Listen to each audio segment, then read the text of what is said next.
بسم الله الرحمن الرحيم الحمد لله رب العالمين والصلاة والسلام على رسول الله صلى الله عليه وسلم وآله وصحبه أجمعين۔ کتاب ہے شرح مسند امام اعظم رحمۃ اللہ علیہ، صفحہ نمبر 135۔ عنوان ہے باب ما جاء في تغلیظ الكذب على رسول اللہ صلی اللہ علیہ وسلم متعمدا۔ رسول اللہ صلی اللہ علیہ وسلم پر جان بوجھ کر جھوٹ باندھنے کے گناہ کے متعلق روایات۔ حدیث نمبر 37۔ ابو حنیفة عن القاسم عن أبيه عن جده قال قال رسول الله صلى الله عليه وسلم من كذب علي متعمدا أو قال ما لم أقل فليتبوأ مقعده من النار۔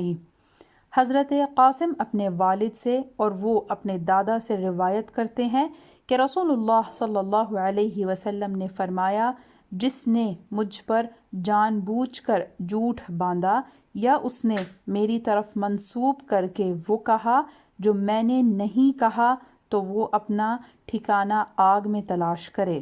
حدیث کی شرح۔ نبی اکرم صلی اللہ علیہ وسلم نے فرمایا، جس نے مجھ پر جان بوجھ کر جھوٹ کہا یا میری طرف ایسی بات منسوب کی جو میں نے نہیں کہی وہ اپنا ٹھکانہ دوزخ میں تلاش کرے۔ یہ حدیث حد تواتر کو پہنچی ہوئی ہے۔ یہ حدیث مختلف روایتوں اور مختلف الفاظ کے ساتھ مروی ہے، واللہ اعلم۔ حاشیہ میں ذکر ہے، شرح الملا علی القاری رحمۃ اللہ تعالی علیہ علی مسند الامام الاعظم، صفحہ نمبر 441۔ حدیث نمبر 38۔ ابو حنیفة عن عطیة عن ابی سعید قال قال رسول اللہ صلی اللہ علیہ وسلم من كذب علی متعمدا فلیتبوأ مقعده من النار، ورواه ابو حنیفة عن ابی روبة شداد بن عبد الرحمن عن ابی سعید۔ حدیث کا ترجمہ۔ حضرت ابو سعید سے مروی ہے، فرماتے ہیں کہ رسول اللہ صلی اللہ علیہ وسلم نے فرمایا، جس نے مجھ پر جان بوجھ کر افترا باندھا وہ اپنا ٹھکانہ جہنم میں تلاش کرے۔ امام اعظم ابو حنیفہ رضی اللہ تعالی عنہ نے اس کو ابو روبہ شداد بن عبد الرحمن از حضرت ابو سعید رضی اللہ عنہ سے بھی روایت کیا ہے۔ حدیث کی شرح۔ اس کی شرح میں ملا علی قاری فرماتے ہیں کہ اس پر ہم کلام کر چکے ہیں۔ حاشیہ میں ذکر ہے، شرح الملا علی القاری رحمۃ اللہ تعالی علیہ علی مسند الامام الاعظم، صفحہ نمبر 293۔ حدیث نمبر 39۔ حماد عن ابی حنیفة عن عطیة العوفی عن ابی سعید الخدری قال قال رسول اللہ صلی اللہ علیہ وسلم من كذب علی متعمدا فلیتبوأ مقعده من النار۔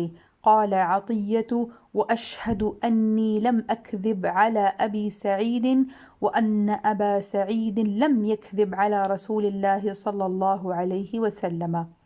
حدیث کا ترجمہ۔ حضرت ابو سعید خدری رضی اللہ عنہ سے مروی ہے، فرماتے ہیں کہ رسول اللہ صلی اللہ علیہ وسلم نے فرمایا، جس نے مجھ پر جان بوجھ کر افترا باندھا وہ اپنا ٹھکانہ جہنم میں تلاش کرے۔ حضرت عطیہ فرماتے ہیں کہ میں گواہی دیتا ہوں کہ میں نے کبھی بھی حضرت ابو سعید رضی اللہ عنہ پر افترا نہیں باندھا اور انہوں نے بھی کبھی بھی رسول اللہ صلی اللہ علیہ وسلم پر جھوٹ نہیں باندھا۔ حدیث کی شرح۔ یہاں پر شرح کرتے ہوئے ملا علی قاری فرماتے ہیں کہ اس حدیث پر پہلے بیان ہو چکا ہے، مزید یہ کہ حضرت عطیہ نے فرمایا کہ میں گواہی دیتا ہوں، یعنی قسم کھاتا ہوں کہ میں نے حضرت ابو سعید خدری رضی اللہ تعالی عنہ پر جھوٹ نہیں کہا، یعنی میں نے جس طرح حضرت ابو سعید خدری رضی اللہ تعالی عنہ سے سنا تھا بلکہ اسی طرح بیان کر دیا ہے، اور میں یہ کہتا ہوں کہ حضرت ابو سعید خدری رضی اللہ تعالی عنہ نے بھی نبی اکرم صلی اللہ علیہ وسلم پر جھوٹ نہیں کہا، یعنی نہ اس حدیث میں نبی اکرم صلی اللہ علیہ وسلم پر جھوٹ کہا اور نہ کسی اور میں۔ حاشیہ میں ذکر ہے شرح الملا علی القاری رحمۃ اللہ تعالی علیہ علی مسند الامام الاعظم صفحہ نمبر 556۔ حدیث نمبر 40 ابو حنیفة عن سعید عن ابراہیم عن انس قال قال رسول اللہ صلی اللہ علیہ وسلم من كذب علی متعمدا فلیتبوأ مقعدہ من النار۔ حضرت انس رضی اللہ عنہ سے مروی ہے، فرماتے ہیں کہ رسول اللہ صلی اللہ علیہ وسلم نے فرمایا، جس نے مجھ پر جان بوجھ کر افطرا باندھا وہ اپنا ٹھکانہ جہنم میں تلاش کرے۔ حدیث کی شرح ملا علی قاری فرماتے ہیں اس حدیث پر ہم کلام کر چکے ہیں اور وہ کلام آگے آ رہا ہے، کیونکہ ملا علی قاری علیہ الرحمہ نے راویوں کی ترتیب کے لحاظ سے جو مسند امام اعظم تھی اس کی شرح کی ہے، اس لحاظ سے یہ حدیث بعد میں آتی ہے لیکن یہاں پہلے آ گئی ہے۔ ابو الاحمد غفر لہ۔ حاشیہ میں ذکر ہے شرح الملا علی القاری رحمۃ اللہ تعالی علیہ علی مسند الامام الاعظم صفحہ نمبر 486۔ حدیث نمبر 41 عن الزہری عن انس ان النبی صلی اللہ علیہ وسلم قال من كذب علی متعمدا فلیتبوأ مقعدہ من النار۔ حضرت انس رضی اللہ عنہ سے مروی ہے، فرماتے ہیں کہ رسول اللہ صلی اللہ علیہ وسلم نے فرمایا، جس نے مجھ پر جان بوجھ کر افطرا باندھا وہ اپنا ٹھکانہ جہنم میں تلاش کرے۔ حدیث کی شرح ملا علی قاری حنفی علیہ الرحمہ یوں اس کی شرح فرماتے ہیں کہ یعنی جس نے مجھ پر قولاً یا فعلاً غلطی اور بھول کے ساتھ نہیں بلکہ جان بوجھ کر جھوٹ باندھا تو وہ اپنے ٹھکانہ دوزخ میں تلاش کرے۔ اس حدیث کو 10 مبشرہ اور ان کے علاوہ 70 جلیل القدر صحابہ نے روایت کیا ہے اور یہ حدیث احادیث متواترہ میں سے ایک ہے۔ حاشیہ میں ذکر ہے شرح الملا علی القاری رحمۃ اللہ تعالی علیہ علی مسند الامام الاعظم صفحہ نمبر 208۔ اس حدیث پر اور ماقبل میں اس حدیث کے ہم معنی احادیث پر ملا علی قاری علیہ الرحمہ نے کچھ تفصیل سے شرح نہیں فرمائی۔ ہم ملا علی قاری رحمۃ اللہ علیہ کے خادم ہونے کے حیثیت سے اس کمی کو کچھ پورا کرتے ہیں۔ ابو الاحمد غفر لہ۔ مفتی احمد یار خان نعیمی علیہ الرحمہ اس کی شرح فرماتے ہیں یعنی جھوٹی حدیثیں گڑنے والا دوزخی ہے۔ اس سے معلوم ہوا کہ حدیث گھڑنا گناہ ہے، گناہ کبیرہ ہے، بلکہ کبھی کفر بھی ہے کیونکہ اس میں جھوٹ بھی ہے اور دین میں فتنہ پھیلانا بھی۔ بعض جاہل صوفیوں نے نماز تہجد اور قرآنی صورتوں کے فضائل میں کچھ حدیثیں گھڑیں، وہ اس سے عبرت پکڑیں۔ خیال رہے کہ حدیث موضوع یعنی گھڑی ہوئی اور ہے، حدیث ضعیف کچھ اور۔ حدیث ضعیف فضائل اعمال میں معتبر ہے، حدیث موضوع کہیں معتبر نہیں۔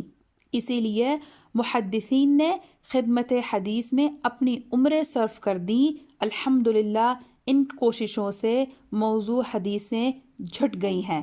خیال رہے کہ یہاں عمدن کی قید ہے، اگر کوئی بے خبری میں موضوع حدیث بیان کر جائے تو گناہگار نہیں ہے۔ حاشیہ میں ذکر ہے مرآت المناجیح فی شرح مشکات المصابیح جلد نمبر 1 صفحہ نمبر 196۔ اور ایک جگہ یوں فرماتے ہیں حضور صلی اللہ علیہ وسلم پر جھوٹ باندھنے کی کئی صورتیں ہیں۔ ایک یہ کہ جان بوجھ کر حدیث گڑھے اور اسے حضور کی طرف نسبت کر دے کہ حضور صلی اللہ علیہ وسلم نے یہ فرمایا۔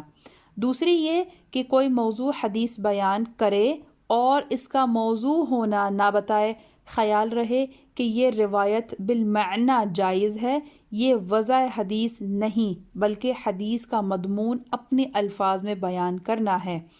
ہم کہتے ہیں کہ رب نے فرمایا نماز قائم کرو، حالانکہ قرآن مجید اردو نہیں ہے۔ ہمارا یہ قول قرآن کا ترجمہ ہے۔ اس کی مثال وہ وائل ابن حجر کی روایت ہے، آمین کے متعلق رفع بها صوتہ ترجمہ ہے مد بها صوتہ کا، راوی نے مد کا ترجمہ رفع کیا اور اسے حضور انور صلی اللہ علیہ وسلم کی طرف منسوب کیا۔ یہ حدیث گڑنا نہیں، یہ فرق خیال رہے۔ اپنا گھر آگ میں بنانے کے معنی یہ ہے کہ اپنے آپ کو دوزخ میں، یعنی کہ اپنے کو دوزخی سمجھ لے۔ جھوٹ بولنا گناہ ہے اور جھوٹ کو حضور صلی اللہ علیہ وسلم کی طرف نسبت کرنا بدترین گناہ ہے۔ حاشیہ میں ذکر ہے مرآت المناجیح فی شرح مشکات المصابیح، جلد نمبر 8 صفحہ نمبر 186۔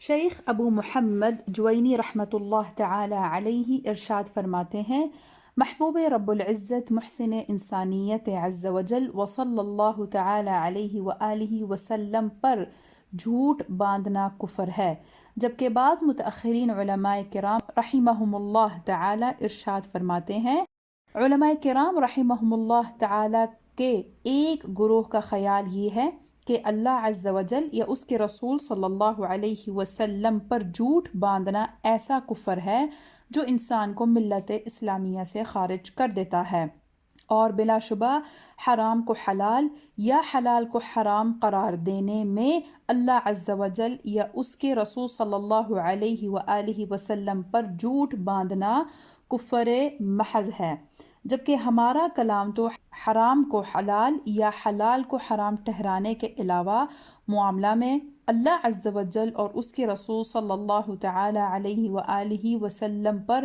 جھوٹ باندھنے کے بارے میں ہے۔ حضرت سیدنا جلال بلقینی رحمۃ اللہ تعالی علیہ ارشاد فرماتے ہیں کہ بہت سی احادیث مبارکہ میں یہ وعید آئی ہے، جس نے مجھ پر جان بوجھ کر جھوٹ باندھا وہ اپنا ٹھکانہ جہنم میں بنا لے۔ اور علماء کرام رحمہم اللہ تعالی ارشاد فرماتے ہیں یہ حدیث مبارکہ حد تواتر تک پہنچ چکی ہے۔ سیدنا بزار رحمۃ اللہ تعالی علیہ ارشاد فرماتے ہیں، محدثین کرام رحمہم اللہ تعالی نے اس حدیث مبارکہ کو تقریباً 40 صحابہ کرام علیہم رضوان سے روایت کیا ہے۔ علامہ ابن الصلاح رحمۃ اللہ تعالی علیہ ارشاد فرماتے ہیں یہ حدیث مبارکہ حد تواتر تک پہنچ چکی ہے، 80 کے لگ بھگ صحابہ کرام علیہم رضوان کی ایک جماعت نے اسے روایت کیا ہے۔ حافظ عسقلانی رحمۃ اللہ تعالی علیہ نے اس حدیث پاک کی اسناد کو ایک ضخیم جلد میں جمع کیا اور ارشاد فرمایا 70 سے زائد صحابہ کرام علیہم رضوان اس حدیث کے راوی ہیں، اور پھر ان کے راویوں میں 10 مبشرہ میں سے حضرت سیدنا عبد الرحمن بن عوف رضی اللہ تعالی عنہ کے علاوہ 9 صحابہ کرام علیہم رضوان کے اسماء ذکر فرمائے۔ طبرانی اور ابن مندہ نے اس کے راویوں کو 87 تک پہنچایا، جن میں 10 مبشرہ بھی شامل ہیں۔ حاشیہ میں ذکر ہے الزواجر عن اقتراف الكبائر، شیخ الاسلام شہاب الدین امام احمد بن حجر المکی الہیتمی الشافعی علیہ رحمۃ اللہ القوی، المتوفى سنة 974 ہجری، مکتبۃ المدینہ، باب المدینہ کراچی، صفحہ نمبر 322۔